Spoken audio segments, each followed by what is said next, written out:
اور انہیں اپنی اس بے وقوفی کا علم بھی نہیں ہے۔ اہم بات، صحابہ کرام رضی اللہ تعالی عنہم چونکہ مفاد پرست نہیں بلکہ مخلص مومن تھے، راہ خدا میں آنے والی مشکلات برداشت کرتے اور نبی کریم صلی اللہ تعالی علیہ وآلہ وسلم پر اپنی جان قربان کرنے کے لیے ہر وقت تیار رہتے تھے۔ یہ امور منافقوں کی نظر میں بے وقوفی تھے، حالانکہ یہ بے وقوفی نہیں بلکہ سراسر دانائی ہے۔ درس نمبر 1، صحابہ کرام رضی اللہ تعالی عنہم اجمعین کا ایمان بارگاہ الہی میں قابل قبول ایمان کا ایک معیار ہے۔ نمبر 2، دین داروں کو بے وقوف اور دقیانوسی خیالات والا کہنا منافقوں کی بڑی پرانی علامت ہے۔ وَإِذَا لَقُوا الَّذِينَ آمَنُوا قَالُوا آمَنَّا وَإِذَا خَلَوْا إِلَى شَيَاطِينِهِمْ قَالُوا إِنَّا مَعَكُمْ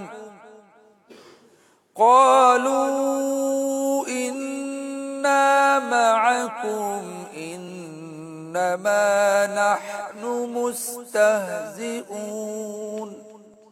آسان ترجمہ قرآن کنز العرفان۔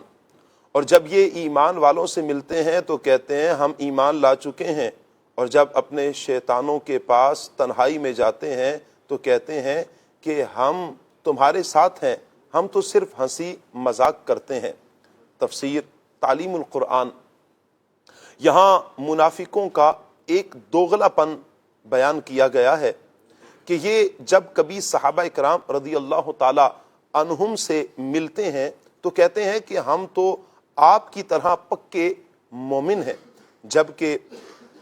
لیکن جب اپنے گمراہ کن سرداروں کے پاس تنہائی میں جاتے ہیں تو انہیں اپنے کفر کی یوں یقین دہانی کراتے ہیں کہ ہمارے عقیدے وہی ہیں جو تمہارے ہیں، مسلمانوں کے سامنے ہمارا اقرار ایمان تو محض ہنسی مذاق کے طور پر ہوتا ہے۔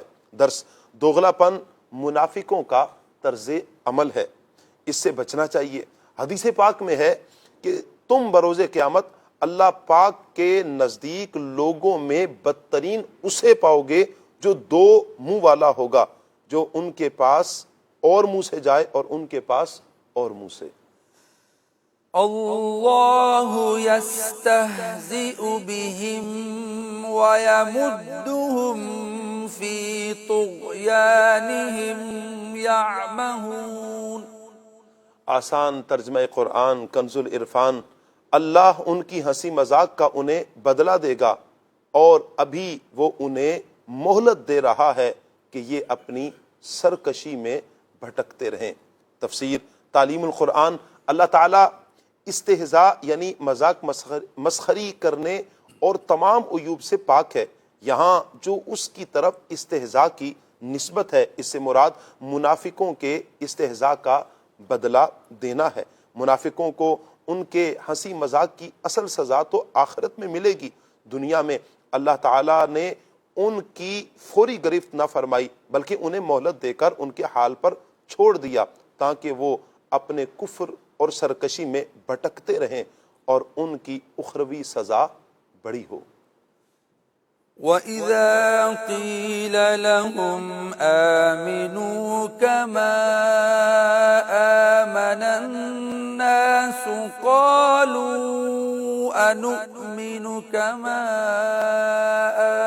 آمَنَ السُّفَهَاءُ أَلَا إِنَّهُمْ هُمُ السُّفَهَاءُ وَلَكِنْ لَا يَعْلَمُونَ۔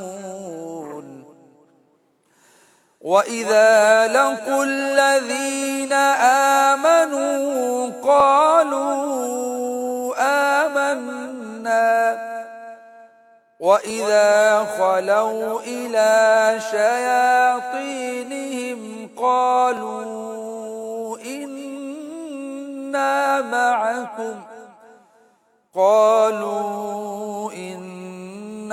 مَعَكُمْ إِنَّمَا نَحْنُ مُسْتَهْزِئُونَ۔ اللہ یستہزئ بہم فی طغیانہم اللہ یستہزئ بہم ویمدہم فی طغیانہم یعمہون صدق اللہ العظیم۔ جزاک اللہ، جزاک اللہ۔ اللہ پاک نور قرآن سے ہم سب کے سینوں کو منور فرمائے، اور قرآن کے مطابق اللہ تعالی ہمیں اپنی زندگی گزارنے کی توفیق عطا فرمائے۔ مدنی چینل کے ناظرین، قرآن پاک اللہ پاک کی وہ پیاری کتاب ہے جس میں انسان کی زندگی گزارنے کے بہت سے اصول بیان کیے گئے، جس میں انسان کو انسان بننے کا درس دیا گیا۔ اسی قرآن میں اللہ تعالیٰ نے ہمیں تعلیم فرمائی ہے کہ ہم نے عبادات کیسے کرنی ہے۔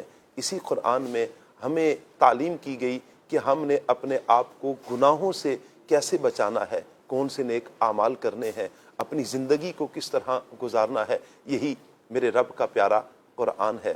تعلیم آج کا ہمارا موضوع ہے۔ مدنی چینل کے ناظرین، آپ ہمارے ساتھ رہیں اور یہ پروگرام مکمل دیکھنے کی نیت کیجئے۔ انشاءاللہ علم دین کا ڈھیروں خزانہ ہمارے ہاتھ میں آئے گا۔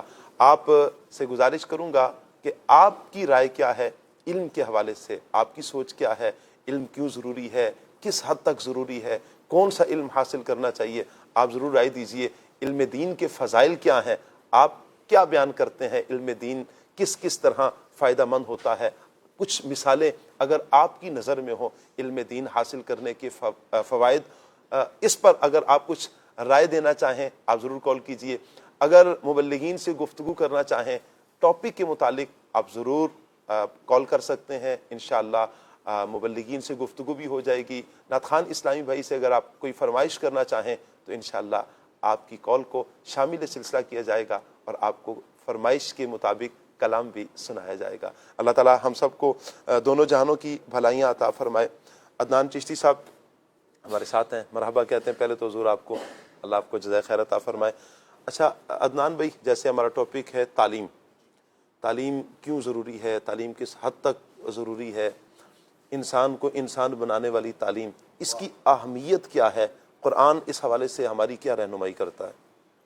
الحمدللہ رب العالمین والصلاة والسلام علی سید المرسلین اما بعد فاعوذ باللہ من الشیطان الرجیم بسم اللہ الرحمن الرحیم۔ شاہ صاحب، ہم جب اسلام اور نبی کریم صلی اللہ تعالیٰ علیہ وآلہ وسلم کی تعلیمات کو دیکھتے ہیں تو نبی کریم صلی اللہ تعالیٰ علیہ وآلہ وسلم پر جو سب سے پہلی وحی نازل ہوتی ہے اس کا آغاز اقرا سے ہوتا ہے، جو تعلیم اور تعلم سے متعلق ہے، سیکھنے سے متعلق ہے، سکھائے جانے سے متعلق ہے۔ اور جب نبی رحمت صلی اللہ تعالیٰ علیہ وآلہ وسلم کو دیکھتے ہیں تو اللہ کے پیارے نبی صلی اللہ تعالیٰ علیہ وسلم فرماتے ہیں انما بعثت معلما، اللہ کریم نے مجھے معلم بنا کر بھیجا ہے۔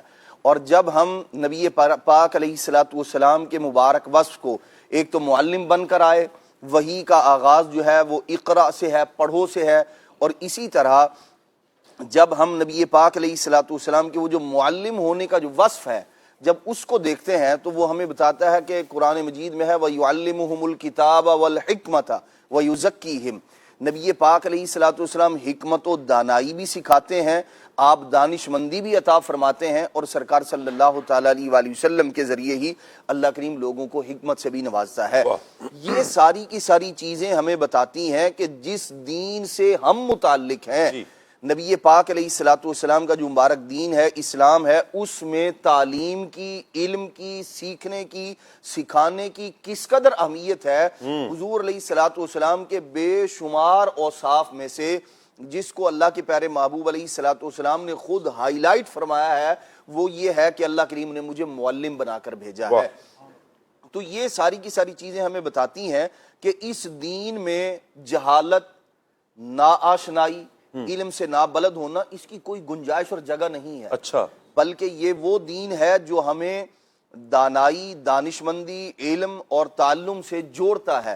اور جب ہم قرآن مجید فرقان حمید کی طرف جو ہے وہ توجہ کرتے ہیں تو ہمیں پتہ چلتا ہے کائنات میں اللہ تبارک و تعالی نے جو سب سے پہلی فضیلت کسی انسان کو، بلکہ جو سید الانسان ہے، انسانوں کے جو سردار ہیں، حضرت سیدنا آدم علیہ نبینا علیہ الصلوۃ والسلام، فرشتوں اور انسانوں میں جب اللہ تبارک و تعالی نے فضیلت کا جو معیار مقرر کیا ہے کائنات میں، سب سے پہلی وجہ، ایک چیز کے مختلف اسباب ہو سکتے ہیں جی، لیکن جو سبب اللہ کریم نے بیان فرمایا وہ اللہ تبارک تعالی نے نہ نسب کو بیان فرمایا، نہ حسب کو بیان فرمایا، نہ کسی قبیلے سے ہونے کو، بلکہ حضرت آدم علیہ الصلوۃ والسلام کو جو فرشتوں پر فضیلت عطا فرمائی ہے، وَعَلَّمَ آدَمَ الْأَسْمَاءَ كُلَّهَا، علم کے ذریعے اللہ تبارک و تعالی نے آدم علیہ السلام کو فضیلت عطا فرمائی ہے۔ یوں کہہ سکتے ہیں عدنان بھائی کہ علم کا انسان کے ساتھ رشتہ اتنا ہی پرانا ہے، بالکل اتنا ہی جیسے ہی انسان کا جب سے وجود ہے، جب سے یوں کہہ لیں تاریخ ہے، جی، جو حضرت سیدنا آدم علیہ الصلوۃ والسلام کو جو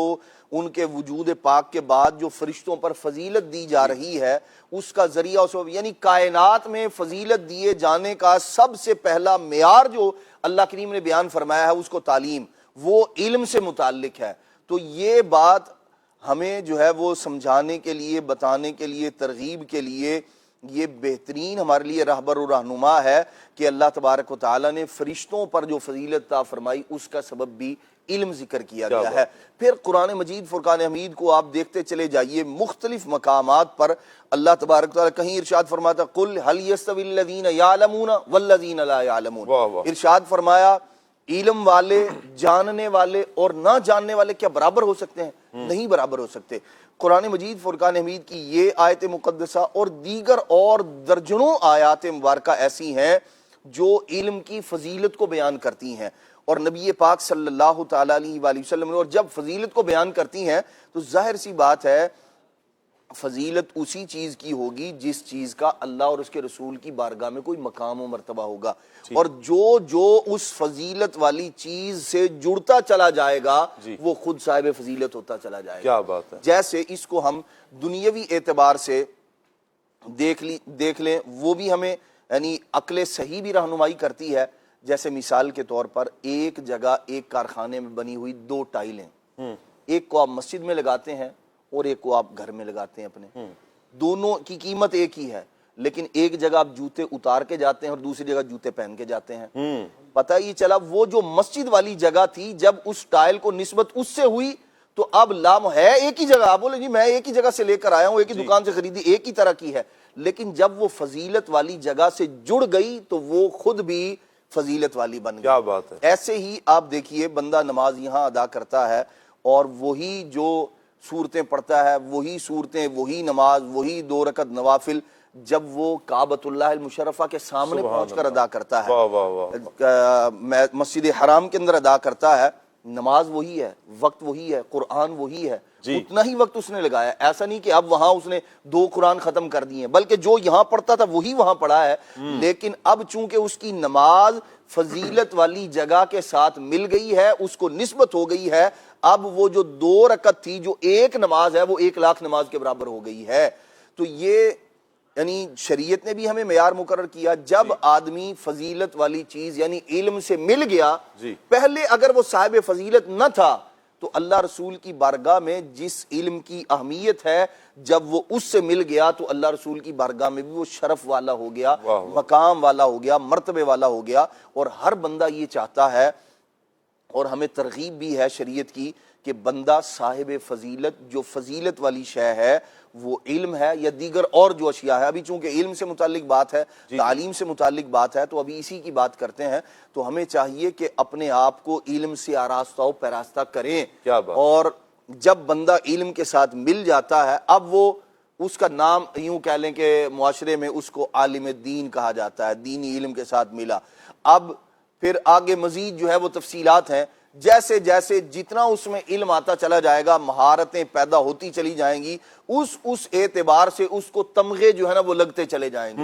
بھائی وہ عالم دین ہے، پھر عالم دین سے اوپر جو ہے مفتی اسلام ہے، پھر اس کے بعد مجتہدین ہے، پھر ائمہ مجتہدین ہے، پھر مختلف جو ہے نا وہ درجات، جیسا جس کا علم بڑھتا چلا جائے گا اس اعتبار سے اس کو تمغے جو ہے وہ عطا کرتی ہے، دین شریعت جو ہے وہ عطا کرتا چلا جائے گا۔ تو یہ وہ چیزیں ہیں جو ہمیں بتاتی ہیں کہ بندہ مومن کو جہالت سے کوئی کام نہیں ہے، بلکہ جو علم سے کورا ہے اس کا تو وہ خود جو ہے، یعنی یہ ایک ایسا اس کو صفت مذمومہ کہہ لیں، بری صفت کہہ لیں، کہ جو آدمی خود علم سے کورا ہے وہ بھی نہیں چاہتا کہ مجھے اس وصف کے ساتھ موسوم کیا جائے، مجھے ملایا جائے. یعنی جو جاہل ہے وہ بھی یہ نہیں کہتا کہ مجھے کوئی جاہل کہے، جاہل کہا جائے. لیکن جو بندہ ظاہر سی بات ہے جب وہ علم سے نابلد ہے تو جب وہ علم نہیں رکھتا، بلکہ بعض بزرگان دین تو یہ فرماتے ہیں کہ انسان وہی ہے جو علم والا ہے، عالم ہی انسان ہوتا ہے. تو ہمیں چاہیے کہ جو ہمارے حصے کا علم ہے پھر بندہ اس کے اندر تقسیم کر لیتا ہے. یہ انشاءاللہ الرحمن آگے چل کے عرض کریں گے. سیکھتا ہے، کوشش کرتا ہے، انسان اپنی کوشش کو جاری رکھے اور سیکھنے کی کوشش کرے، ذہن بنائے، فضائل پڑھے. انشاءاللہ ہم سیکھنے کی طرف آئیں گے. قرآن پاک کی کئی ایک آیات بینات ہیں جو علم کی فضیلت کو بیان کرتی ہیں. علماء کی فَاسْأَلُوا أَهْلَ الذِّكْرِ إِن كُنتُمْ لَا تَعْلَمُونَ، اہل ذکر کے پاس، اہل علم کے پاس جانے کا ہمیں حکم دیا گیا. انما یغش اللہ من عبادہ العلماء، جو اللہ کا ڈر رکھتے ہیں، رحمان کا ڈر رکھتے ہیں اللہ کے بندوں میں، وہ علماء ہیں. علماء کی فضائل بیان کیے گئے، علم کے فضائل بیان کیے گئے. اللہ اکبر. تو اس طرح ہم اپنا ذہن بنائیں. پھر نبی رحمت صلی اللہ تعالیٰ علیہ وآلہ وسلم کی مبارک زندگی کو دیکھیں. میرے آقا صلی اللہ علیہ وآلہ وسلم کے فرامین ہمارے زندگی کے جتنے بھی شعبہ جات ہیں ان میں ہماری رہنمائی کے لیے بہترین اصول میرے آقا صلی اللہ علیہ وسلم نے بیان فرمایا ہے. احادیث میں جہاں بہت سی چیزوں کے فضائل کمالات بیان کیے گئے ہیں، وہاں پر علم کے فضائل، علم کی کمالات کو بھی بیان کیا گیا. میں چاہوں گا عبد الواجد بھائی اس پر جو علم کے فضائل پر میرے آقا صلی اللہ علیہ وسلم کے فرامین ہیں، اس پر آپ کچھ ارشاد فرمائیں. بسم اللہ الرحمن الرحیم. شاہ صاحب، علم کی فضیلت کے لیے جی یہی کافی ہے کہ اس دین اسلام میں یا تو اس کو فضیلت حاصل ہے جو علم والا ہے، جی، یا اس کو فضیلت حاصل ہے کہ جو اس علم پر عمل کرتا ہے، علم کے مقتضا پر عمل کرتا ہے. تو اللہ رب العزت جہاں حی ہے، قیوم ہے، رازق ہے، خالق ہے، وہیں اس کی صفات میں سے ایک صفت علیم بھی ہے. جیسا کہ وہ فرماتا ہے، کہیں فرماتا ہے انی اعلم ما لا تعلمون، کہیں فرماتا ہے علیم بذات الصدور، کہیں فرماتا ہے یعلم بما تخفی صدور او کما قال. تو اللہ رب العزت کی جو صفات کمالیاں ہیں جی، ان صفات میں سے ایک صفت علم ہے، اور اللہ تعالیٰ جس کو اپنا قرب عطا فرماتا ہے اس کو اس صفت میں سے حصہ عطا فرماتا ہے. واہ واہ واہ واہ واہ. جو اس کے جتنا زیادہ قریب ہوتا ہے وہ اتنا ہی زیادہ علم والا ہوتا ہے. قرب کا مطلب کچھ پہلے تھوڑا بتا دیجئے نا، کیا قرب مطلب کا ہے؟ مطلب یہ ہے کہ اللہ تعالیٰ اس کو اپنی ذات و صفات کا ایسا شعور عطا فرماتا ہے کہ وہ اس میں محو ہو جاتا ہے، اللہ کی پہچان، اللہ کی پہچان میں محو ہو جاتا ہے. وہ اس سے ڈرتا ہے، وہ اس سے امید لگاتا ہے، وہ اسی کی طرف متوجہ رہتا ہے، وہ اسی کو یاد کرتا ہے. تو یہ قرب ہے. جی. تو اللہ تعالیٰ جسے قرب عطا فرماتا ہے اس کو علم عطا فرماتا ہے. صحیح. اور اس کی بہترین مثال انبیاء کرام ہیں کہ وہ اللہ تعالیٰ کے ساتھ، اللہ تعالیٰ کے قریب ہیں، اور وہ جتنے قریب ہیں اتنے ہی بڑے عالم ہیں. اور پھر ہر نبی کا درجہ اس کے اللہ نے جو اس کو درجہ عطا فرمایا ہے اس کے مطابق ہے، اور اس میں جو ایک خاص بات ہے وہ اس کا اللہ تعالیٰ کی ذات و صفات کا علم ہے. نبی کریم صلی اللہ علیہ وسلم اللہ تعالیٰ کی ذات اور اس کی صفات کو سب سے زیادہ جاننے والے ہیں، اور یہی وجہ ہے کہ وہ اللہ تعالیٰ سے سب سے زیادہ خوف رکھنے والے ہیں. خائفین میں جو سب سے زیادہ بڑا درجہ ہے وہ آقا دو عالم صلی اللہ تعالیٰ علیہ وسلم کو عطا فرمایا گیا. سبحان اللہ. اچھا، اس کے بعد ایک اور بات یہ، عدنان بھائی نے بڑی خوبصورت بات ارشاد فرمائی کہ علماء فرماتے ہیں کہ اصل انسان ہی وہ ہے جو عالم ہے. اس کی وجہ کیا ہے، اس کے پیچھے راز کیا ہے؟ تو علماء نے ہی اس راز کو کھولا کہ دیکھیں، اللہ تعالیٰ نے جو انسان کو پیدا فرمایا تو اس کو پیدا کر کے اس کو ایک مقصد حیات عطا فرمایا. جی. اور وہ مقصد حیات کیا ہے؟ وما خلقت الجن والانس الا لیعبدون. صحیح. اور ہم نے جن اور انسان کو اپنی عبادت کے لیے پیدا فرمایا. جی. اب آپ یہ دیکھیں کہ جو چیز جس کام کے لیے بنائی گئی ہے اگر اس کام میں وہ صرف ہو جائے تو ہم کہتے ہیں کہ یہ چیز مفید اور کارآمد ہے. جی. لیکن اگر وہ چیز اس کام میں نہ آئے تو ہم کہتے ہیں کہ یہ کسی کام کی نہیں. جی. آپ صحرا میں ہیں جی.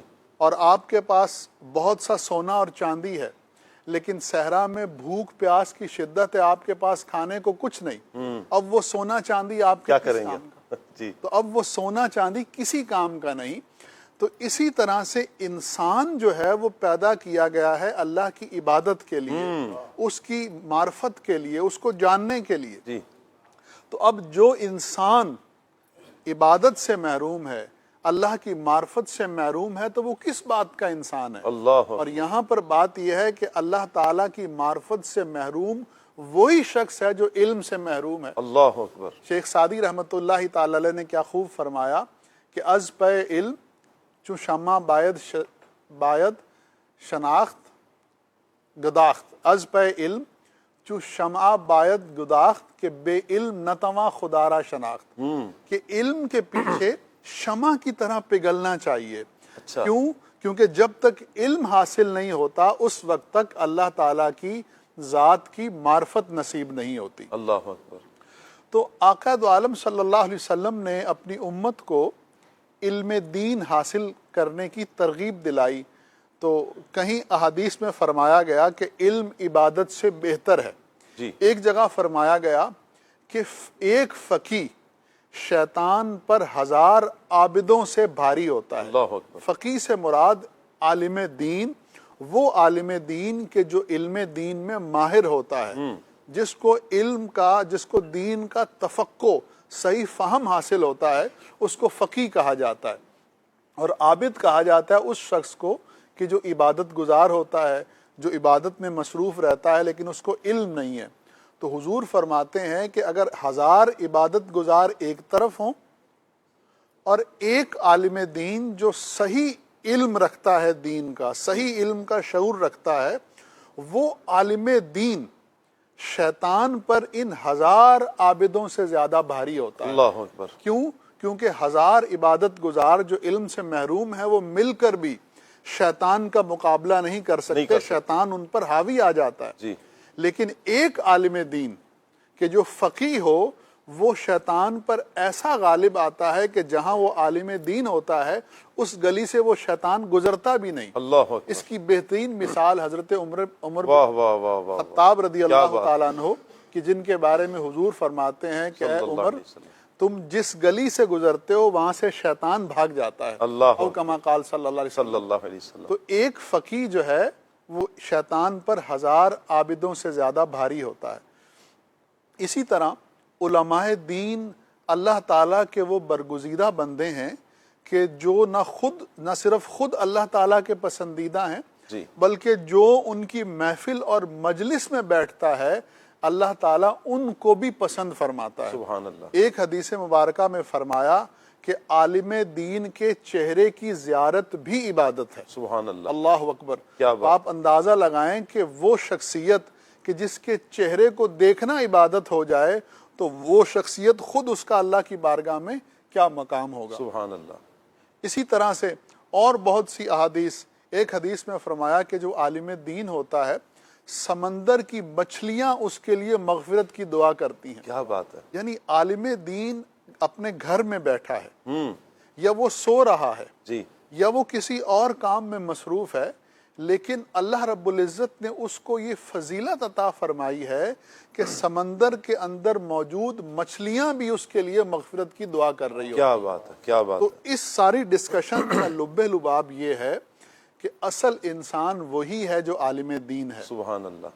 کوشش کریں ہم کہ ہم علم دین حاصل کریں, اور اگر وہ وقت گزر گیا ہے کہ جس میں ہم عالم بن سکتے ہیں تو اتنا تو ہو سکتا ہے نا کہ ہم عالم دین کی صحبت میں بیٹھیں, کیا بات. اس کی مجلس میں بیٹھیں, وہ جو بات کرے اس بات کو غور سے سنیں اور اس کو سن کر اس پر عمل کرنے کی کوشش کریں. اور علماء دین کی صحبتیں مفت میں میسر ہوتی ہیں. کیا بات اس کے لیے پیسے نہیں دینے پڑتے. سبحان اللہ. بس آپ کو وقت نکالنا ہوتا ہے.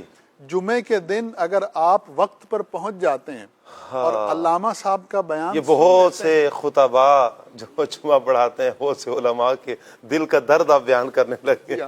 جی تو اگر آپ جمعے کے دن وقت پر پہنچ جائیں اور علامہ صاحب کا بیان سن لیں تو آپ عالم دین کی صحبت میں بیٹھے ہیں. واہ. فجر کی نماز کے بعد جو درس قرآن ہو رہا ہے، اگر آپ اس کو سننے کے لیے بیٹھ جاتے ہیں تو آپ عالم دین کی صحبت میں بیٹھے ہیں. عشاء کی نماز کے بعد جو درس قرآن یا درس حدیث ہوتا ہے اس میں اگر آپ 5-10 منٹ بیٹھ جاتے ہیں تو آپ عالم دین کی صحبت میں بیٹھے ہیں. اور پھر علماء کا فیضان میں قربان جاؤں ثاقب بھائی کہ علماء اللہ تعالیٰ کی وہ پیاری مخلوق ہیں کہ جن کا فیضان نسلوں تک باقی رہتا ہے. کیا بات ہے. واہ واہ. جن کا فیضان نسلوں تک باقی رہتا ہے اور کچھ نہ ہو، عالم دین کی محبت ہو اور اس کی تعظیم ہو، تو علماء فرماتے ہیں کہ اللہ کی رحمت سے یہ امید ہے کہ جو شخص علماء سے محبت کرتا ہے اور ان کی تعظیم کرتا ہے تو وہ اگرچہ خود عالم نہ بن سکے، اللہ اس کی اولاد میں عالم دین پیدا فرما دے گا. اور یہ بالکل ایک تجربے کی بات ہے کہ جو شخص علماء دین سے محبت کرتا ہے تو اس کے دل میں یہ بات ڈال دی جاتی ہے کہ مخلوق میں سب سے اعلیٰ اور سب سے افضل اور سب سے اچھے اور رول ماڈل علماء دین ہیں. تو اس کے دل میں یہ بات ڈال دی جاتی ہے کہ میں اپنے بچوں کو یا اپنے بچوں میں سے کسی ایک کو ضرور عالم دین بناؤں گا. کیا بات ہے. اور جن کو علماء دین کی محبت نصیب نہیں ہوتی تو جہاں ان کو بہت سی محرومیاں ملتی ہیں، ان میں سے ایک محرومی یہ بھی ہوتی ہے کہ وہ خود بھی علم دین سے محروم رہتا ہے اور معاذ اللہ اکثر اوقات اس کی اولاد بھی علم دین سے محروم رہتی ہے. اس کا نقصان اس انداز میں بھی نظر آتا ہے عبد الواجد بھائی کہ جس وقت نہ تو خود علم حاصل کیا نہ ہی اپنی اولاد کو دین کی طرف راغب کیا، ذہن یہ بنا لیا کہ بس دنیا ہی سب کچھ ہے، آخرت کے بارے میں نہیں سوچا. اس کے نقصانات پھر یوں بھی ہوتے ہیں کہ والد اکثر اوقات پھر اولڈ ہاؤس میں نظر آتے ہیں، پھر والدہ کی چارپائی، والد کی چارپائی جنازے کی سامنے پڑی ہے لیکن بیٹے کو جنازہ پڑھنا بھی نہیں آتا کہ کس انداز میں پڑھا جاتا ہے. اچھا بعض اوقات تو وہ آنا بھی شاید نصیب نہ ہوتا ہو کہ اتنے دور ہو چکے ہیں. بڑی پیاری بات ایک مرتبہ عبدالحبیب بھائی نے کی تھی کہ جب اولاد ڈاکٹر بنتی ہے، انجینئر بنتی ہے تو پھر والدین ڈرتے ہیں کہیں ناراض نہ ہو جائیں، بچہ ناراض نہ ہو جائے، بچے ناراض نہ ہو جائیں. لیکن جب بچہ عالم بنتا ہے تو پھر عالم ڈرتا ہے کہیں والدین ناراض نہ ہو جائیں، کیونکہ عالم کو پتہ ہے، عالم جانتا ہے کہ والدین ناراض ہوئے تو پھر میرا سب کچھ ختم ہو جائے گا، میرا سب کچھ برباد ہو جائے گا. کیوں؟ رب ناراض ہو جائے گا، رب کا رسول ناراض ہو جائے گا. اور عالم جانتا ہے کہ اگر میں اللہ اور اس کے رسول کی رضا چاہتا ہوں اور ملنے کا جو سبب ہے کہاں سے ملے گی، وہ والدین کی رضا میں ہے. تو یہ عالم جانتا ہے. بڑی پیاری بات جو آپ صحبت کے حوالے سے فرما رہے، اس پر ایک حدیث مبارکہ بھی یاد آ رہی ہے. نبی پاک صلی اللہ علیہ وسلم نے فرمایا کہ عالم بن جاؤ. عالم بن جاؤ. عالم نہیں بن سکتے، طالب علم بن جاؤ. طالب علم نہیں بن سکتے تو ان کی صحبت اختیار کرنے والے، ان کی مجلس میں بیٹھنے والے بن جاؤ. یہ بھی نہیں ہو سکتا، فرمایا ان سے محبت کرنے والے بن جاؤ. 4 باتیں بیان فرمایا کہ 5ویں نہ بننا. بغض، اناد، عداوت، دشمنی یہ نہیں رکھنا، ہلاک ہو جاؤ گے، ہلاکت میں پڑ جاؤ گے. اس طرح کا مضمون ہے. تو یہ 4 باتیں ہم دیکھ لیں کہ ہمارے اندر ہیں. یا تو سب سے پہلے عالم بن جائے، علم دین کی طرف ہم راغب ہو جائیں، عالم بن جائیں. عالم نہیں بن سکتے پھر طالب علم بن جائیں، سیکھنے کی جستجو، کوشش، تڑپ، لگن اس میں لگ جائیں. وگرنہ یہ بھی نہیں ہو سکتا، کم سے کم ان کی صحبت اختیار کر لیں. جو ذرائع ہیں، جیسے ایک جمعۃ المبارک کا عبدالواجد بھائی نے بیان کیا ہے کہ جمعۃ المبارک میں ہی اگر ہم پہل میں آ کر بیٹھ جاتے ہیں، پھر درس و بیان کا سلسلہ ہوتا ہے تو ہم یوں بھی کر سکتے ہیں کہ ہم کسی درس بیان میں شرکت کریں, علم کی مجلس میں ہم شریک ہو جائیں. پھر چوتھی بات یہ کہ ان سے محبت کرنے والے بن جائیں. ضرور محبت ہمارے دلوں میں, اور بحمد اللہ تعالیٰ مسلمانوں کی ایک بہت بڑی تعداد ہے جو علماء سے وللہ الحمد دل سے محبت کرتی ہیں.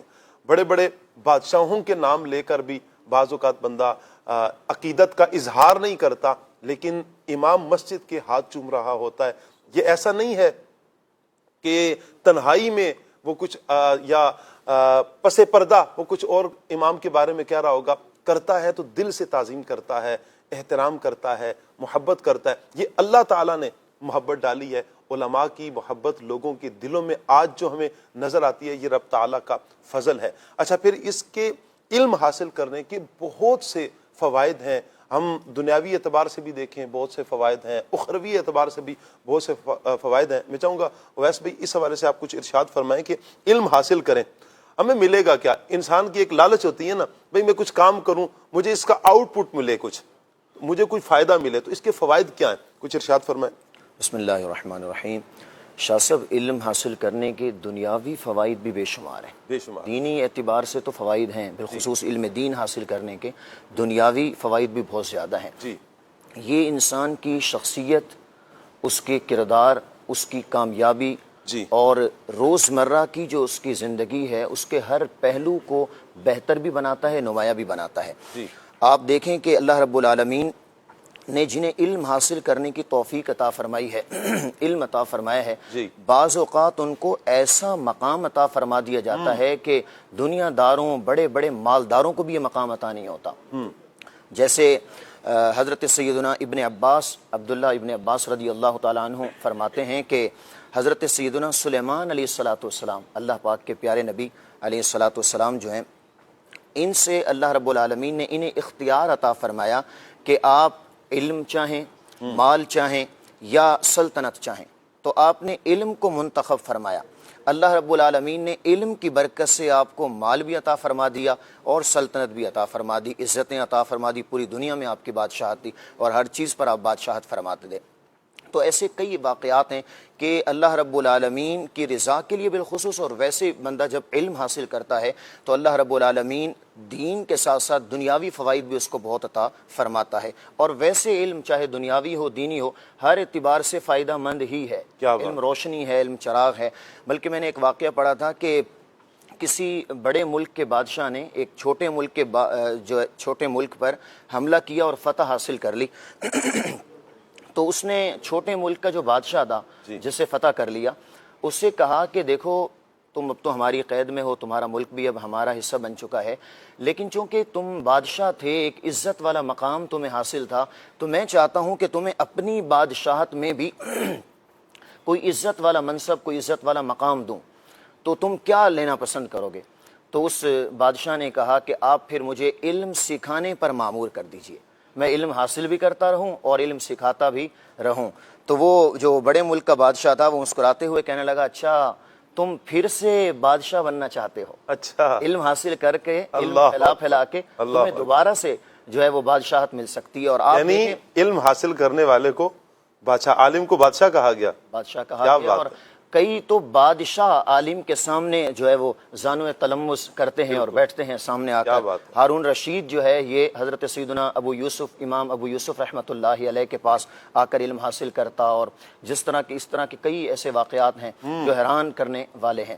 حضرت امام ابو یوسف رحمۃ اللہ تعالی علیہ کی سیرت کو اگر پڑھیں تو ان کا ماضی کیسا, کہ یتیمی کا دور امام ابو یوسف رحمۃ اللہ تعالی علیہ دیکھتے ہیں, اور پھر آپ کی کیفیت یہ کہ والدہ دھاگا بناتی ہیں, اور اپنی حالت یہ کہ والدہ ان کو دھوبی گھاٹ پہ چھوڑ کر آتی ہیں کہ دھوبی سے کام سیکھیں تاکہ 4 پیسے ملے اور گھر کا گزارا ہو.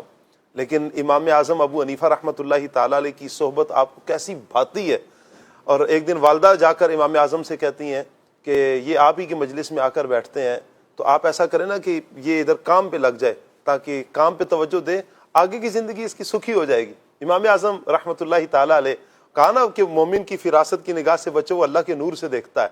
امام اعظم رحمۃ اللہ تعالیٰ نے فرمایا کہ ایک وقت آئے گا, اسے علم حاصل کرنے دو کہ یہ اس وقت کا جو دیسی گھی میں تیار کیا ہوا باداموں کا یہ حلوہ اور فالودہ یہ کھائے گا. اس وقت کی فیوریٹ ڈش یہ ہوگی. سب سے یوں کہیں کہ مہنگی اور فیوریٹ ڈش یہ تھی, اور کہا کہ یہ کھائے گا. والدہ بھی حیران تھی, یہ کیسے ہو سکے گا, ہم غریب اور یہ یتیمی کا دور دیکھے اور یہ کیسے کھائیں گے, کیسی باتیں کرتے ہیں. لیکن پھر وہ وقت بھی آیا کہ جب خلیفہ امام ابو یوسف رحمۃ اللہ تعالی علیہ کے پاس آیا اور اس نے آ کر کہا کہ حضور دسترخوان سجائیں, میں آج کوئی اسپیشل لے کر آیا ہوں. یہ وہ ہے کہ جو ہر روز نہیں بنایا جاتا, اس میں محنت بہت لگتی ہے اور ہر روز نہیں بنایا جاتا, کبھی کبھار بنتا ہے. کہا کیا ہے؟ اس نے بتایا کہ یہ باداموں کا اور یہ اس کا حلوہ ہے اور فالودہ ہے. آپ مسکرائے اور مسکرا کر کہا کہ میرے استاد محترم امام اعظم ابو حنیفہ رحمۃ اللہ تعالی نے جو فرمایا تھا آج وہ سچ ہو گیا ہے. تو یوں آپ دیکھیں کہ علم حاصل کیا, علم کی برکت اللہ تبارک و تعالیٰ نے یہ بھی عطا فرمائی. ایک تو امام اعظم رحمۃ اللہ تعالیٰ علیہ کا جو فرمان تھا وہ بھی پورا ہوا, اور پھر وقت کا بادشاہ آپ کی خدمت میں حاضر ہو رہا ہے. کیا بات ہے جی ویس بھائی؟ بالکل ایسا ہی ہے. اور اس وقت سے لے کر اب تک جنہوں نے بھی علم حاصل کیا ہے, اللہ رب العالمین انہیں یہ عزتیں, دنیاوی فوائد ایسے عطا فرماتا ہے. بعض اوقات لوگ سمجھ رہے ہوتے ہیں بالخصوص علم دین کے حوالے سے کہ علم دین حاصل کریں گے تو کیا بنے گا, بعد میں کیا ہوگا. میں یہ سمجھتا ہوں اس وقت بڑے بڑے جو ہمارے علماء ہیں جنہوں نے واقعی علم حاصل کیا ہے, کبھی ان کے پاس آپ بیٹھیں تو آپ کو پتہ چلے گا کہ کتنے بڑے بڑے ریسٹورینٹ میں وہ یعنی اس وقت کی جو فیوریٹ ڈش تھی وہ انہوں نے کھائی, اور آج کے حساب سے جو فیوریٹ ڈش ہے الحمدللہ ہمارے علماء کرام وہ کھا بھی سکتے ہیں اور کھاتے بھی ہیں. اللہ کا احسان ہے, دنیاوی اعتبار سے بھی اللہ نے یہ جو ہے ان کو مقام عطا فرمایا ہوتا ہے. تو علم دین بالخصوص اور عمومی طور پر جو ہے وہ علم حاصل کرنا اپنی زندگی میں شامل کیجیے. ہمارے ہاں مالی اعتبار سے مضبوط ہونا تو ہر ایک کی خواہش ہے, تھوڑی شہرت ہو جائے, کچھ مالی اعتبار سے مضبوط ہو جائیں, مال ہمارے پاس آ جائے, بس پیسہ ہونا چاہیے, بھلے علم ہو یا نہ ہو. لیکن حقیقت میں مال سے بہت زیادہ فائدہ مند چیز علم دین ہے. جناب سیدنا علی المرتضیٰ شیر خدا رضی اللہ تعالیٰ عنہ سے منقول ہے, آپ نے فرمایا علم مال سے 7 وجوہات کی بنا پر افضل ہے. پہلا, علم انبیاء کرام علیہ الصلوۃ والسلام کی میراث ہے اور مال فرعونوں کی. علم انبیاء کرام علیہ الصلوۃ والسلام کی میراث ہے اور مال فرعونوں کی. نمبر 2, علم خرچ کرنے سے کم نہیں ہوتا مگر مال خرچ کرنے سے کم ہو جاتا ہے. ڈھیروں بوریاں بھی بھری ہوئی ہیں, خرچ کرنے پہ آؤ تو ختم, لیکن علم جتنا بندہ پھیلاتا رہے گا اس کا علم مزید بڑھتا رہے گا اور ذوق بڑھتا رہے گا کہ میں مزید علم حاصل کروں. آپ نے فرمایا مال کی حفاظت انسان کرتا ہے, مال کی حفاظت انسان کرتا ہے جبکہ علم والے کی حفاظت کرتا ہے. آپ نے فرمایا مال دنیا ہی میں رہتا ہے جبکہ علم قبر میں ساتھ جاتا ہے. مال مومن اور غیر مسلم دونوں کو حاصل ہوتا ہے مگر علم دین صرف مومن کو حاصل ہوتا ہے. سب لوگ اپنے دینی معاملے میں عالم کے محتاج ہیں, مالدار کے نہیں. ہر معاملے میں جی بالخصوص دینی معاملے میں مالدار کے تو محتاج نہیں ہے, اس کو ہو سکتا ہے خود معلوم نہ ہو علم, کبھی ختم بھی ہو سکتا ہے مال اس کا, ایسا ہی ہے, کہیں نہ کہیں ختم ہو جائے گا تو پھر کیا محتاجی رہے گی اس کے پاس, لیکن علم کی محتاجی تو رہے گی. ایسا ہی ہے. علم سے پل صراط پر گزرنے میں قوت حاصل ہوگی اور مال اس میں رکاوٹ پیدا کر سکتا ہے. آپ دیکھیں کہ پل صراط کے جو منظر بیان کیے گئے کہ جس کے پاس مال موجود ہے وہ اپنے لیے انتظار کر رہا ہے کہ میں جنت میں جاؤں, میرا حساب کتاب خیر سے ہو جائے, جنت میں داخلہ ہو جائے, اور جو علم والا ہے اس کے لیے فرمایا کہ جنت کے دروازے پر اسے روک دیا جائے گا کہ آپ جسے چاہیں جنت میں داخل کر دیں. کیا بات, ہم سب کو ہمیشہ علم دین حاصل کرنے کی توفیق. آمین آمین. اور علم سے ایسی وابستگی اللہ پاک عطا فرمائے کہ ہم پھر اس کے ساتھ جڑے رہیں اور ایسے جڑیں تاکہ اپنا کردار بھی سنورے, ہمارے ساتھ منسلک ہونے والے جو افراد ہیں ان کے اندر بھی ایک مثبت چینج آئے.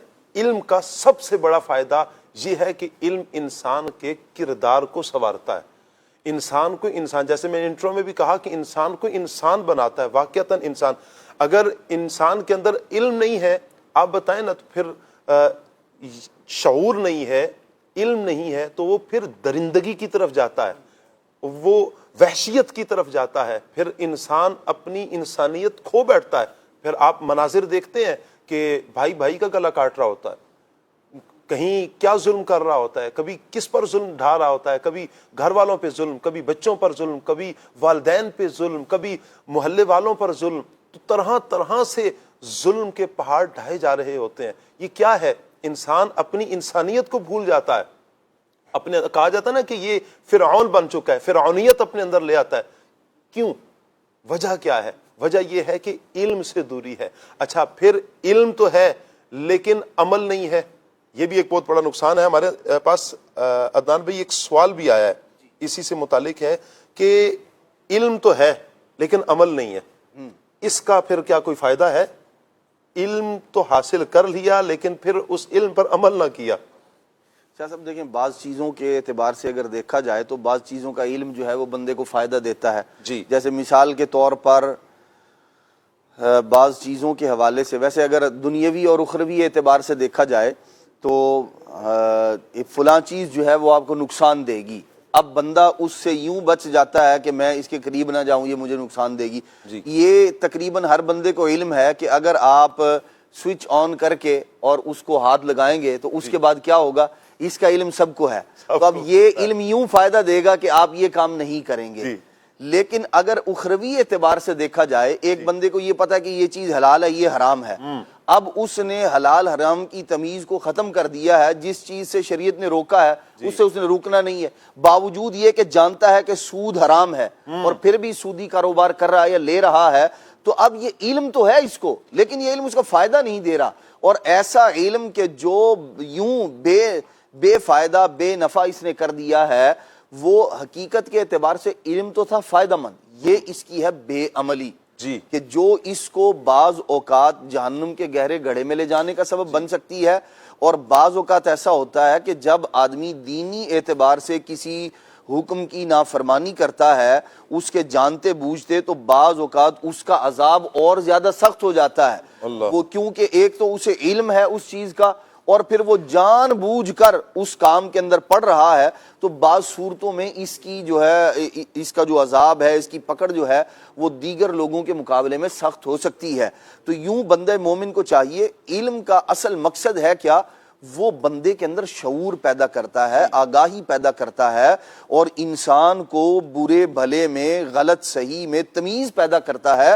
اور یہی وہ چیز ہے جو انسان کو جانوروں سے ممتاز کرتی ہے.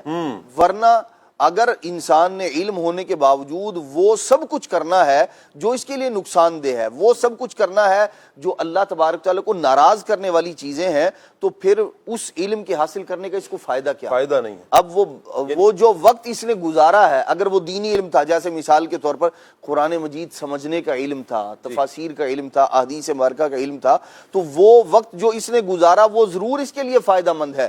لیکن جو علم سے حاصل ہونے والا نفع تھا, فائدہ تھا, جس نے اس کو مزین کرنا تھا, وہ یہ معاملہ نہ ہونا ابو الحکم ہو کر بندہ ابو جہل بن جائے, معلوم تو ہو سب کچھ لیکن اس کے باوجود ایسا جاہل ہو جائے کہ دنیا اس کو ابو جہل جاہلوں کے پاپ کے نام سے جو ہے وہ پکارے.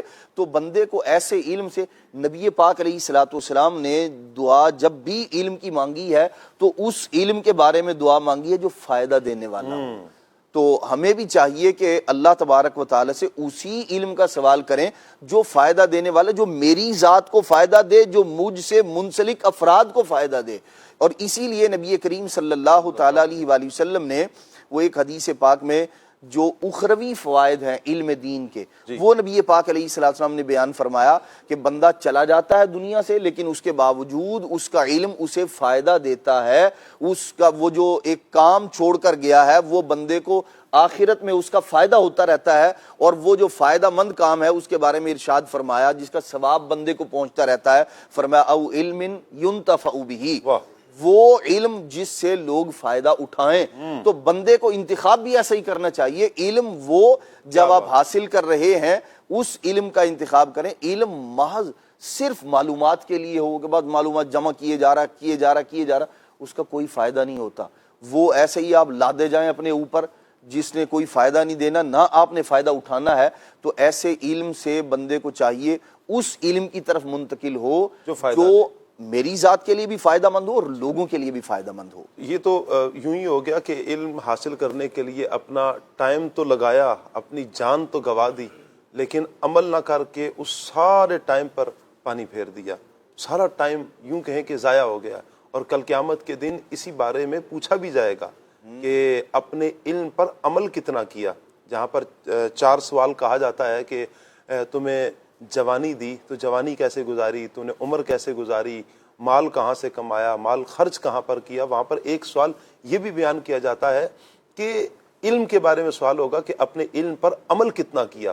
عمل کے بغیر تو یوں کہیں کہ زندگی ہی ادھوری ہے.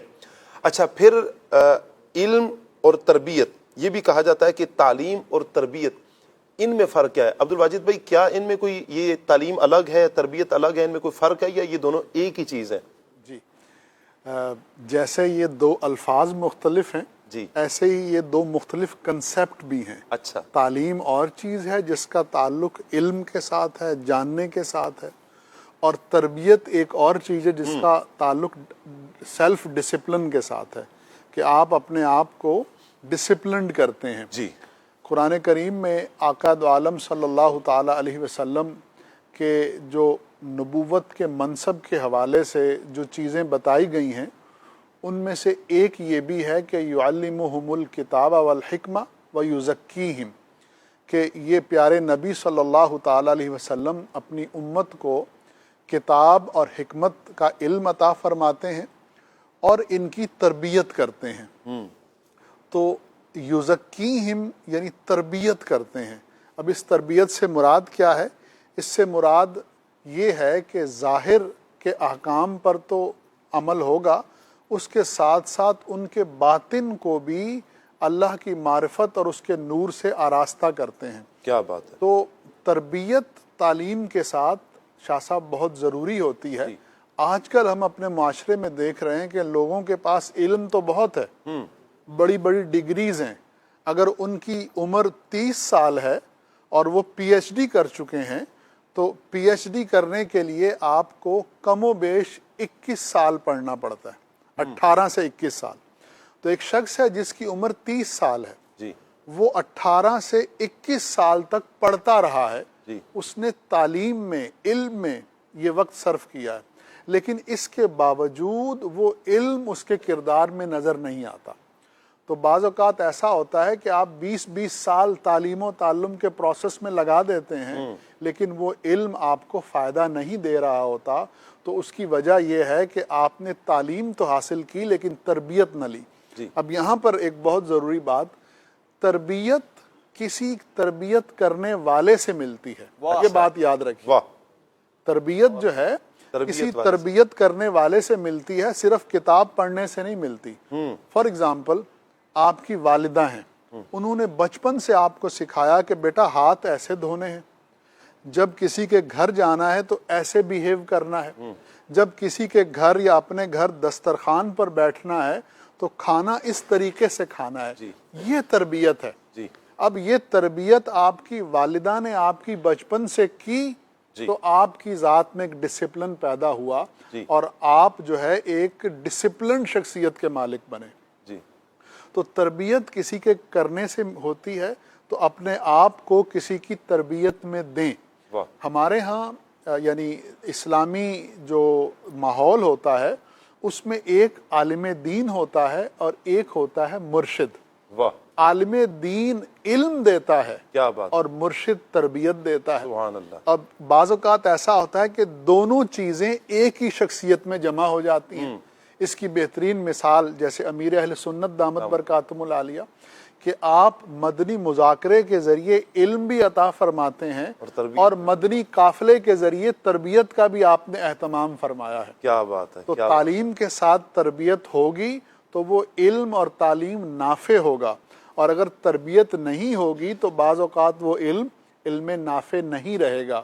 اور آقا دو عالم صلی اللہ علیہ وسلم کی دعاؤں میں سے اگر ایک یہ دعا ہے کہ ربی زدنی علما, اے میرے رب میرے علم میں اضافہ فرما, تو اسی طرح حضور کی دعاؤں میں سے ایک دعا یہ بھی ہے, اللہم انی اعوذ بک من علم لا ینفع, اے اللہ میں اس علم سے تیری پناہ چاہتا ہوں جو علم نفع دینے والا نہیں. تو اللہ تعالی ہمیں تعلیم کے ساتھ تربیت بھی عطا فرمائے, آمین, اور علم نافع سے ہمیں مزین اس کی فرمائے. ایک ماشاءاللہ آپ نے بڑے پیارے انداز میں اس موضوع کو سمیٹا ہے. ایک مثال سمجھنے کے لیے میں عرض کرتا ہوں.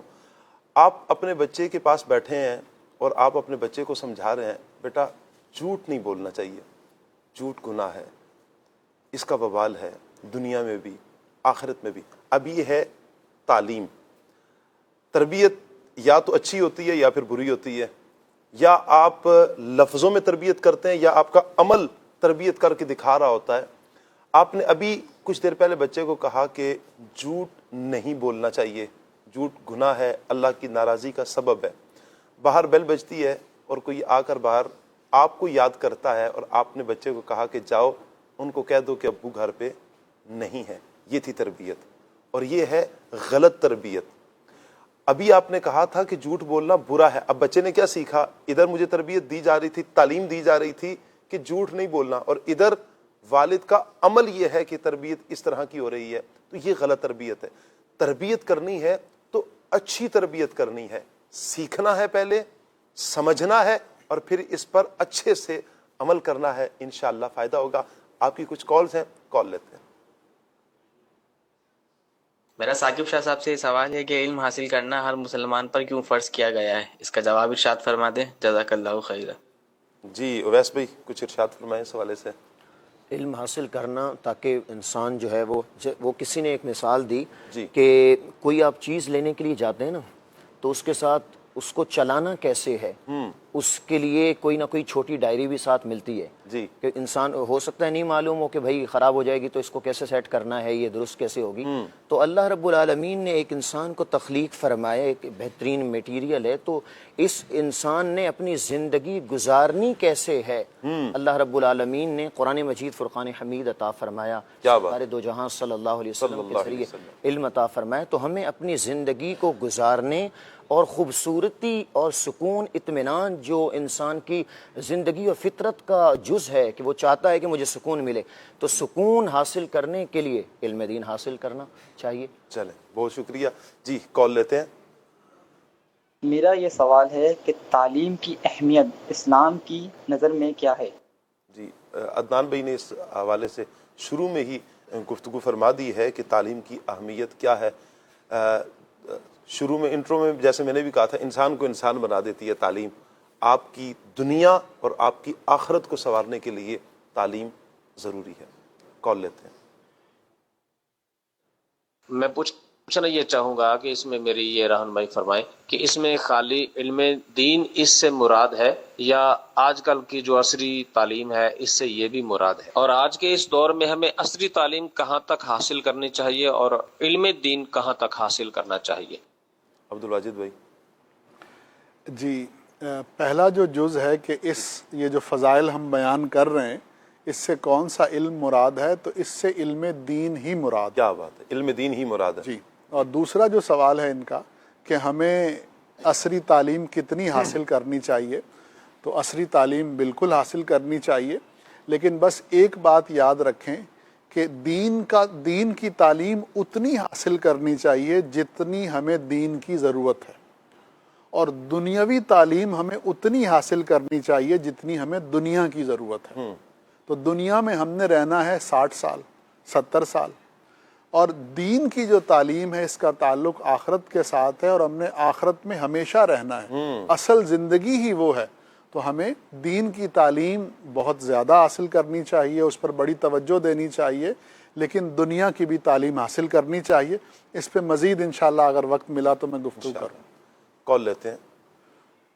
سوال یہ ہے کہ والدین کی تعلیم میں کیا ذمہ داریاں ہوتی ہیں؟ عدنان چشتی صاحب ارشاد فرما دیں۔ ڈائریکٹ عدنان چشتی صاحب۔ اللہ اکبر۔ دیکھیں والدین کی ذمہ داری ظاہر سی بات ہے بچے کی عمر کے ساتھ ساتھ جو ہے وہ بڑھتی چلی جاتی ہے، یعنی وہ درجہ بدرجہ ہے۔ جی۔ پہلا جو چھوٹا بچہ ہے تو اس کی تعلیم و تربیت اس کی عمر کے اعتبار سے ہے، اس کو مینرز، اس کو کھانا پینا، دیگر چیزیں، اگر مثال کے طور پر آپ رشتہ داروں کے ہاں جاتے ہیں تو وہاں اس کا انداز کیسا ہونا چاہیے۔ تو معاشرے میں رہن سہن، جو فرائض واجبات کا علم ہے، اس کے ساتھ ساتھ جو اخلاقیات ہیں، جو مروت کا تقاضا ہوا کرتی ہیں، وہ چیزیں بھی والدین نے ہی سکھانی ہوتی ہیں۔ اب جب جیسے جیسے اس کی عمر بڑھتی چلی جاتی ہے، وہ عمر جس کے اندر بچے پر فرائض و واجبات نہیں ہیں، تو اس کے اندر ظاہر سی بات ہے اس کو انہی چیزوں کا علم سکھایا جائے گا۔ جیسے ضروری عقائد ہیں، عام طور پر چھوٹے بچوں کو یہ بات سکھائی جاتی ہے اور انہیں معلوم ہوتا ہے ہمیں کس نے پیدا کیا ہے، اللہ تبارک تعالیٰ نے پیدا کیا ہے. تو یوں درجہ بدرجہ والدین کی ذمہ داری ہوتی ہے کہ جو چیزیں اہم الاہم فالاہم، جو سب سے پہلے اہم ہے پہلے وہ سکھائیں، اور اس کے بعد پھر جو اہم ہے وہ سکھائیں. فضولیات سے بچے کو بچائیں. جب آپ ایک ذوق دے دیتے ہیں نا بچے کو، تربیت کا، تعلیم کا، علم کا، جب آپ نے اس کو مزہ چکھا دیا ہے نا بچے کو، تو پھر ہوگا کیا، والد اگر سکھانے والا ہو نا اور اس کے پاس بھی علم ہو تو بچے پھر وہ خود بخود اس سے سیکھتے رہتے ہیں. بچے کہانیاں بھی تو سنتے ہی ہیں نا، جی، کیونکہ کہانیوں کا ذوق آپ نے لگا دیا نا. یہی بات ہے، جس چیز کا آپ نے ذوق اپنی اولاد کو دے دیا ہے، اگر آپ نے انہیں کہانیوں کی صورت میں، اچھا یہاں بھی عقل مندی کا تقاضا یہ ہے، سٹوریز کی صورت میں بھی آپ تعلیم دے سکتے ہیں. ایک تو یہ ہے کہ محض وقت گزارنے کے لیے فضول میں کہانی آپ نے ایسی بیان کی جیسی اس کہانی اور یوں کہہ لیں مہارت پر ہارون رشید نے سزا دی تھی کہ ایک آدمی جو ہے وہ بڑا، اس نے کہا مجھے بڑی مہارت حاصل ہے. تو بھئی کس بات میں مہارت حاصل ہے؟ میں نے کرتب دکھانا ہے. اس نے کہا بھئی دکھاؤ کیا کرتب دکھانا ہے. اب بادشاہ کو اور جو اس کے وزراء اور یوں کہہ رہے ساری سلطنت کے جو عقل مند ترین افراد تھے ان کو ایک آدمی لے کر بیٹھا کہ جی میں نے کرتب دکھانا. بھی کیا دکھانا ہے؟ اس نے ایک سوئی یوں درمیان میں کھڑی کی اور دوسری سوئی سے یوں کر کے نا دوسری سوئی پھینکی تو وہ اس کے سوراخ میں سے گزر گئی.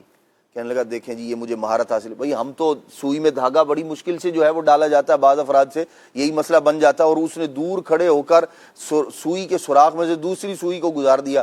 بادشاہ بڑا حیران ہوا، کہنے لگا اس کو جو ہے نا وہ اتنی اشرفیاں دی جائیں اور جتنی اشرفیاں دی جائیں اتنے اس کو درے لگائے جائیں، کوڑے بھی مارے جائیں. اس نے کہا جی یہ کیا بات؟ کہا کہ یہ جو تو نے محنت کی ہے اس وجہ سے تجھے درے لگائے گئے ہیں، اور یہ جو فضول کام کیا ہے جس کا کوئی فائدہ نہیں ہے، اور ہمیں بھی ایسے کام اس لیے دی گئی ہیں، اشرفیاں اس کام کے لیے کہ بھئی جو تو نے مہارت حاصل کر لی ہے، سوئی کے اندر سے تو نے جو ہے وہ دوسری سوئی کو گزار دیا ہے، لیکن یہ اتنے لوگوں کا جو وقت برباد کیا ہے، ضائع کیا ہے، جس کا کوئی فائدہ نہیں ہے، اس کی وجہ سے تجھے درے لگائے جائیں گے. تو بات یہ ہے کہ اگر آپ نے اپنے بچوں کو ایسی ایکٹیویٹی کے اندر لگایا ہوا ہے پھر تو یہ سوالیہ نشان ہے کہ کہیں کوئی بادشاہ وقت آئے جو آپ کو جو ہے نا وہ درے لگائے اور پھر بندے کو خیال آئے کہ بھئی. لیکن پہلوں کے جو واقعات ہیں ان سے عبرت حاصل کرنی چاہیے ہمیں. اپنی اولاد کا خود بھی وقت ضائع نہ کریں. اگر سٹوریز کی صورت میں سکھانا ہے تو غلام رسول جو ہے وہ ماشاءاللہ بہترین تربیت کر رہا ہے بچوں کی، وہ دکھائیں، اور اسی طرح جو بچوں کا مدنی چینل ہے وہ دکھائیں. امیر سنت کے بڑے پیارے پیارے رسائل ہیں بچوں کے حوالے سے. اگر رسائل آپ لے لیں اس میں سٹوریز ہیں، پھر حاصل ہونے والا جو درس ہے. اچھا پھر سٹوریز بھی وہ ہیں کہ جو سچی کہانیاں ہیں، سچی کہانیوں کے نام سے ہیں. آپ انشاءاللہ لیں گے بہت فائدہ ہوگا، آپ کی خود میں علم میں بھی انشاءاللہ اضافہ ہوگا اور آپ کے بچوں کے لیے بہت فائدہ مند ہوگا. عدنان چشتی صاحب کے ساتھ عدنان شیخ صاحب کی بھی زیارت ہے. کافی دیر سے عدنان بھائی ہمارے پاس بیٹھے. اچھا عدنان بھائی علم کی بات چل رہی ہے، اس علم پر کوئی ذہن میں شعر آ رہا ہے آپ کے؟ یا مبلغین کا بھی تھوڑا ٹیسٹ لے لیں شعر کے حوالے سے، کوئی مدد کر دیں آپ کی. یہ کہوں گا کہ یقین علم دین جو بندہ سیکھتا ہے اس سے شعور آ جاتا ہے، واہ، اس کی پریشانیاں دور ہو جاتی ہیں، اس کی تکلیفیں دور ہو جاتی ہیں. وہ جو علم والے ہیں وہی وارثین انبیاء ہیں. کیا بات ہے. علم حاصل کرنا ہر مسلمان مرد عورت پہ فرض ہے. علم وہ روشنی ہے کہ اگر یہ روشنی بندے کو مل جائے تو وہ شعور حاصل کر لیتا ہے. علم دین جو حاصل کرتا ہے تو سمندروں میں رہنے والی مچھلیاں اور سوراخوں میں رہنے والی چونٹیاں اس کے لیے مغفرت کی دعا کرتی ہیں. اور فرمایا جس نے علم حاصل کر لیا یقیناً اس کی دنیا بھی کامیاب ہو گئی، آخرت بھی کامیاب ہو گئی. سبحان اللہ سبحان اللہ. چلیں اللہ پاک ہم طرف بڑھتے ہیں، عدنان بھائی سے کلام سنتے ہیں انشاءاللہ. جی عدنان بھائی کون سا کلام سنا رہے ہیں عدنان بھائی؟ کرے چارہ عزیز. واہ واہ واہ واہ، سبحان اللہ. صلو الحبیب صلی اللہ تعالی علی محمد صلی اللہ علیہ وسلم. صلی اللہ علیہ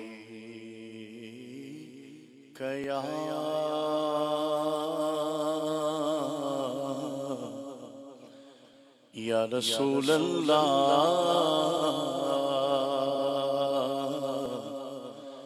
وسلم علیہ یا حبیب اللہ. دنیا میں ہر آفت سے بچانا مولا،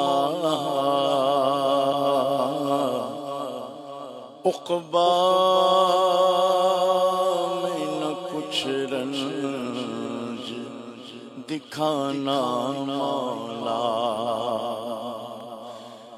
بیٹھوں جو درے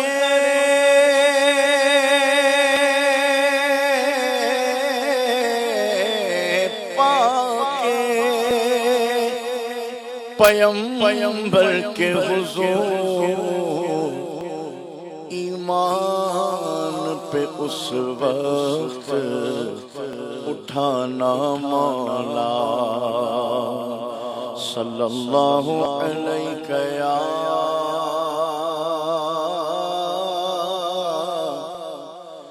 یا رسول اللہ،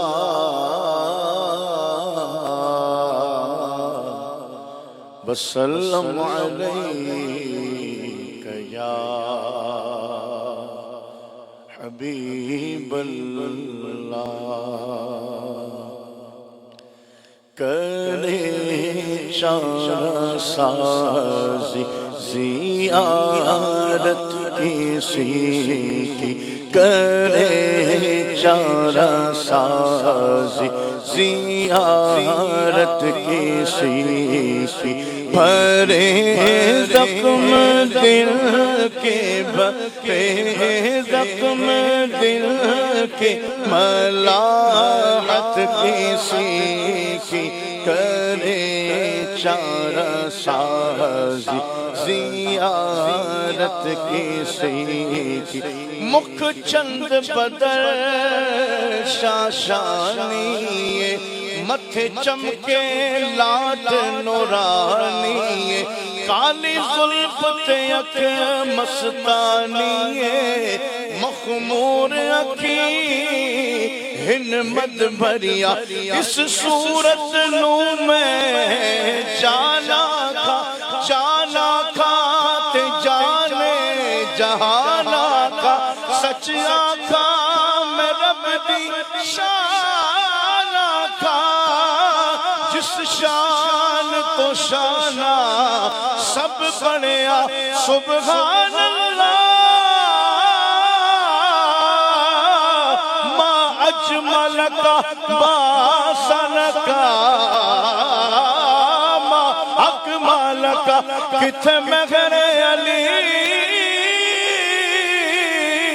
کتھے تیری صلاح مشتاق تھی، کتھے جانیاں کرے چارہ سازی زیارت کسی کی، بھرے زخم دل کے بھرے زخم دل کے، ملاحت کسی کی، بھرے زخم دل کے، ملاحت کسی کی، چمک کر یہ کہتی ہے طلعت کسی کی، چمک کر یہ کہتی ہے طلعت کسی کی، کہ دیدار حق ہے، کہ دیدار حق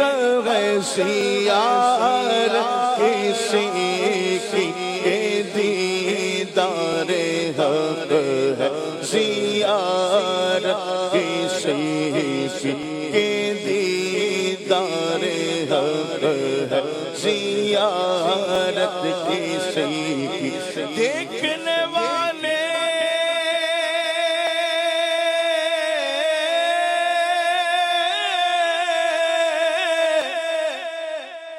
دیکھنے والے کہا کرتے ہیں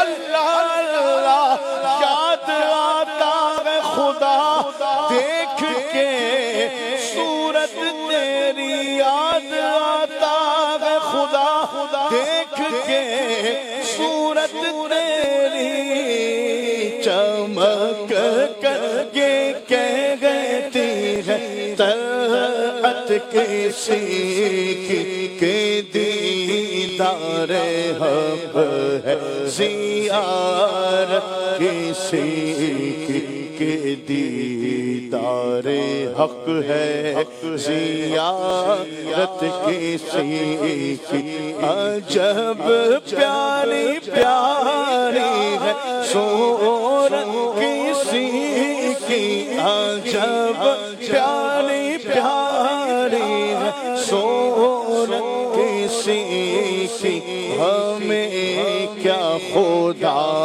کو ہے الفت کسی کی، ہمیں کیا خدا کو ہے الفت کسی کی، ہمیں کیا خدا کو ہے الفت کسی کی۔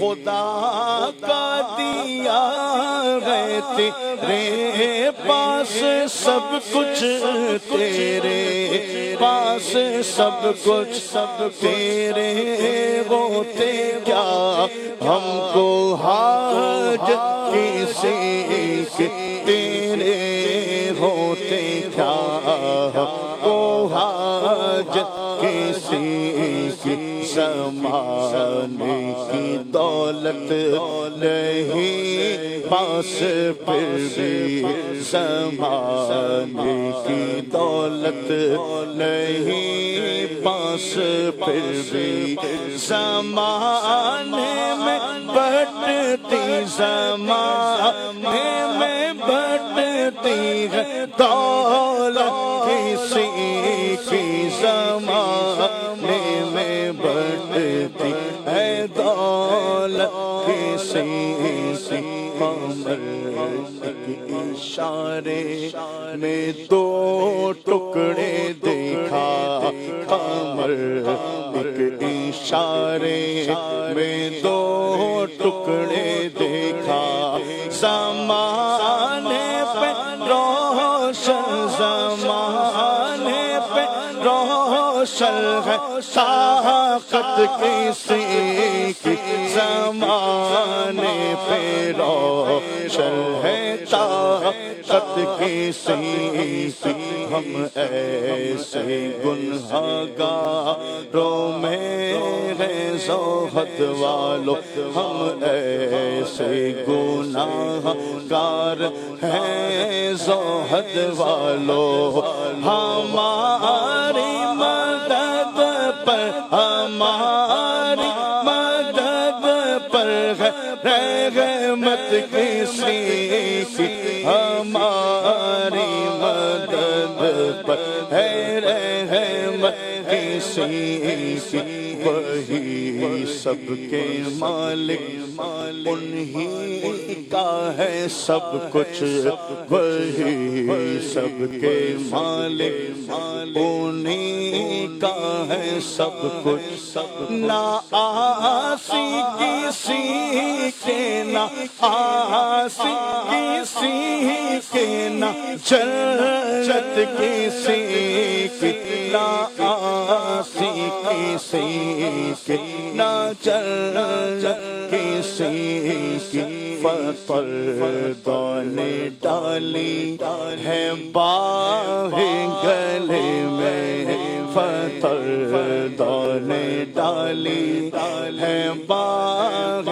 گلے میں، کہ رو جائے راضی کے ہو جائے راضی، طبیعت کسی کی کہ ہو جائے راضی، طبیعت کسی کی، خدا سے دعا ہے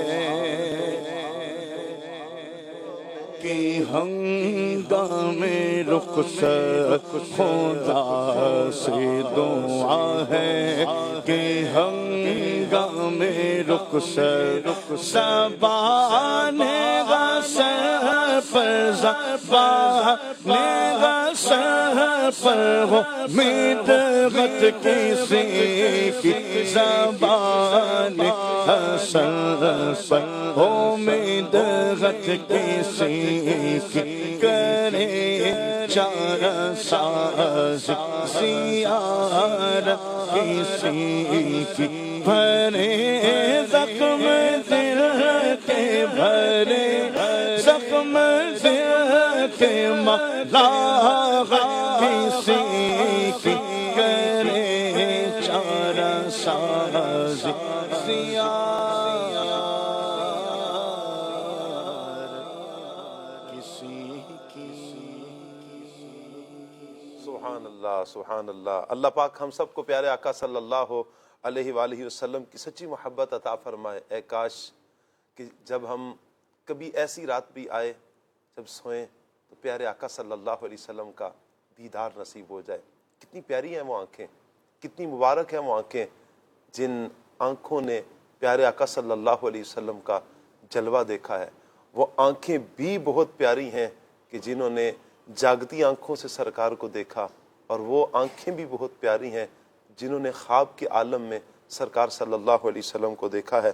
اللہ پاک ہم سب پر رحمت کی نظر فرمائے اور ہمیں بھی پیارے آقا صلی اللہ علیہ وسلم کی زیارت نصیب فرمائے. اور جتنے عاشقان رسول مدنی چینل دیکھ رہے ہیں, بار بار اللہ پاک سب کو مکہ مدینے کی بعد اب حاضری عطا فرمائے. مدنی چینل کے ناظرین, ہمارا ایک سیگمنٹ ہوتا ہے 1500واں جشن ولادت.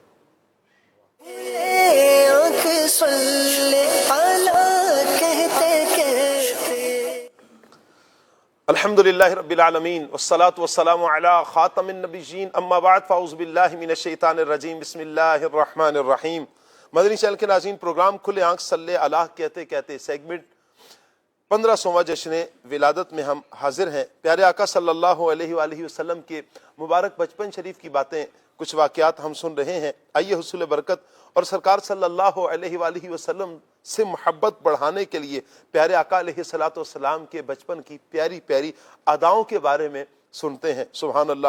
حضرت سیدنا عباس رضی اللہ تعالی عنہ فرماتے ہیں, میں نے عرض کی یا رسول اللہ صلی اللہ علیہ وآلہ وسلم, یا رسول اللہ مجھے تو آپ کی علامات نبوت نے دین اسلام میں داخل ہونے کی دعوت دی تھی. میں نے دیکھا کہ آپ صلی اللہ علیہ وآلہ وسلم گہوارے میں یعنی پنگوڑے میں چاند سے باتیں کرتے ہیں اور اپنی انگلی سے جس طرف اشارہ فرماتے ہیں چاند اسی طرف جھک جاتا ہے. سبحان اللہ. میرے آقا صلی اللہ علیہ وسلم کے اسی معجزے کا نقشہ کھینچتے ہوئے میرے آقا اعلیٰ حضرت امام اہل سنت مولانا شاہ احمد رضا خان رحمت اللہ تعالی علیہ اپنے نعتیہ دیوان حدائق بخشش میں فرماتے ہیں, چاند جھک جاتا جدھر انگلی اٹھاتے مہد میں, چاند جھک جاتا جدھر انگلی اٹھاتے مہد میں, کیا ہی چلتا تھا اشاروں پر کھلونا نور کا. صحابی ابن صحابی حضرت سیدنا عبداللہ ابن عباس رضی اللہ تعالی عنہما فرماتے ہیں, اللہ پاک کے پیارے پیارے نبی صلی اللہ علیہ وسلم ایک بار بچپن شریف میں مکہ شریف کی گھاٹیوں یعنی دو پہاڑوں کے درمیانی راستے میں اپنے دادا جان حضرت سیدنا عبد المطلب رضی اللہ تعالی عنہ سے جدا ہو گئے. بعد تلاش دادا جان واپس مکہ شریف آئے اور کعبہ شریف کے پردوں سے لپٹ کر حضور علیہ الصلوۃ والسلام کے مل جانے کے لیے رو رو کر دعائیں مانگنے لگے. اسی دوران ابو جہل اونٹنی پر سوار اپنی بکریوں کے ریوڑ سے واپس آ رہا تھا. اس نے پیارے آقا علیہ الصلوۃ والسلام کو دیکھ لیا. ابو جہل نے اپنی اونٹنی بٹھائی اور اللہ کے رسول صلی اللہ علیہ وسلم کو پیچھے بٹھا کر اونٹنی کو اٹھانا چاہا تو وہ نہ اٹھی. پھر جب اس نے پیارے آقا صلی اللہ علیہ وسلم کو اونٹنی سے یعنی آگے بٹھایا تو اب وہ اونٹنی کھڑی ہو گئی اور چلنے لگی. صحابی ابن صحابی حضرت سیدنا عبداللہ ابن عباس رضی اللہ تعالی عنہما مزید فرماتے ہیں, اللہ پاک نے حضرت سیدنا موسیٰ کلیم اللہ علی نبینا و علیہ الصلوۃ والسلام کو جس طرح فرعون کے ذریعے ان کی امی جان تک پہنچایا, اسی طرح ابو جہل کے ذریعے سرکار دو جہان صلی اللہ علیہ وسلم کو آپ کے دادا جان حضرت سیدنا عبد المطلب رضی اللہ تعالی عنہ کے پاس پہنچایا. سرکار اعلی حضرت